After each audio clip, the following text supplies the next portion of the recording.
نو دا یو بل حدیث دی، دا زده کوي چې صاحب القرآن یوم القیامه یجیء صاحب القرآن یوم القیامه،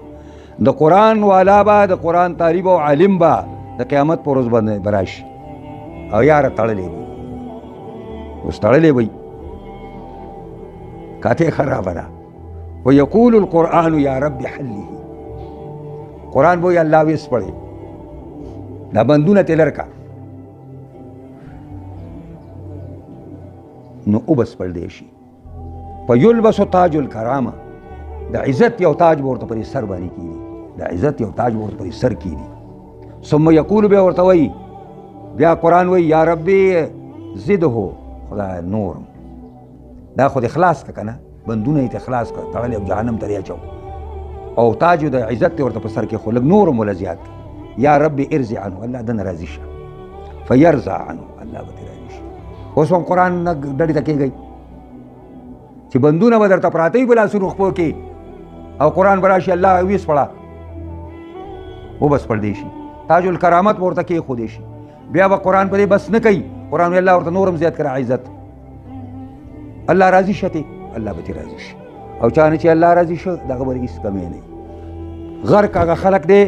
تباه هغه خلق دی چې الله ته ناراضه، او کامیاب هغه خلق دی چې الله ته راضي. حضرت معاویه رضی الله عنه یو خط ولیکو عائشه ام المؤمنین رضی الله تعالی عنها ته چې ما ته خط جواب راکا، وعظ راته وکړو، لنډ یې وکړه، لنډ. حضرت معاویه ورته وایي ما ته وعظ وکړو، لنډ یې وکړه، اوږد خو سړی تنګېږي که نه، اوس تاسو لږه وړئ راوړئ پوهېږئ، نو په اوږد باندې خو سړی تنګېږي، نو یې لنډ راته وکړه. بخاري حدیث دی. حضرت عائشه ام المؤمنین ورته وایي څوک چې الله خوشحاله کول غواړي د مخلوق په خفه کولو کې، چې الله دې خوشحاله شي د مخلوق د ټول مانه خفه شي، ټول دې رانه خفه شي، نو کفاه الله، الله به کافي شي، هېڅ چاته بیا اجت رانی شي. او څوک چې دا کوي چې خلق خوشحاله کوي د الله په خفه کولو کې، وکله الله الی الناس، خدای به خلکو ته وسپاري، خلک به په خپله کپن دپن کړي. پوهېږئ په دې باندې که د دې وجې نه یو سړي داسې ویلي چې یا لیتک تحلو والانام مریرة، یا لیتک تحلو، ای الله ته دې زما سره خوږې،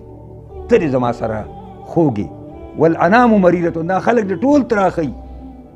و یا لیتک ترضى والانام غضاب، ای الله ته دې زما نه راضي یې او دا ټول خلک دې راته غوسئ. دا کمال دی چې ته د الله رضا، خلک خفه کېږي، شل ځله دې خفه شي، خلک به څه وایي او خلک به څه وایي. موږ ډېر خلکو ته وایي هلکه دا خیراتونه بې ځایه مه کوئ، بې ځایه خیراتونه مه کوئ. دې سره د علماو نه تپوس وکړئ، حق پرستو علماو نه تپوس وکړئ چې خیرات په څه کېږي، صدقه جاریه څه شی دی. نو یار چې ګوري بس درزا یې خېږي، دا دیګونه باندې کې او درزا ده، جومات یې وران پروت وي او دیګونه پخوي. دا زمونږ ناداني ده، زمونږ ناپوهي ده، زمونږ د الله تعالی را کشران پوهې کړي